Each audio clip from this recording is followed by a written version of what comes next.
हे शास्त्रज्ञ आपल्या देशात नसते तर कदाचित आपला देश चंद्रावर जाऊ शकला नसता। हे होते इस्रोचे संस्थापक विक्रम सरभाई यांनी 1963 मध्ये चंद्रावर जाण्याच्या स्वप्नाची सुरुवात कुठल्या हायटेक लॅबमधून नाही तर केरळमधील एका छोट्याशा चर्चमधून केली होती।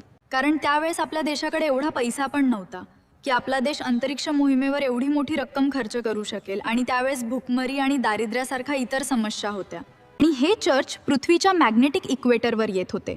यामुळेच रॉकेट इथे लॉन्च करणे सोयीस्कर आणि तुलनेने स्वस्त होते।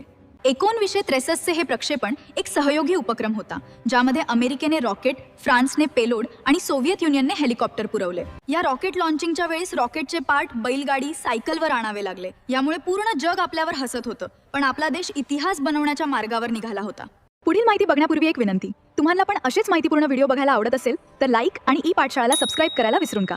शेवटी असंख्य अडथळे, प्रतिकूल परिस्थितीला मागे टाकून सरभाईच्या जिद्दीने आणि अथक प्रयत्नाने आपले पहिले रॉकेट लॉन्च 21 नोव्हेंबर 1963 मध्ये यशस्वी झाले।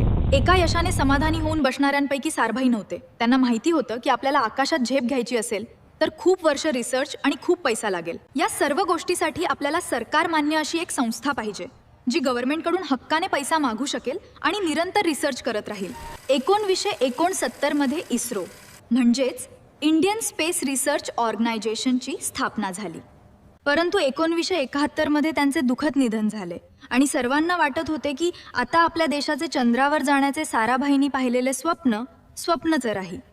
नंतर त्यांचं स्वप्न पुढे नेण्याचं कार्य डॉक्टर APJ अब्दुल कलाम सारख्या महान शास्त्रज्ञांनी आपल्या खांद्यावर घेतले।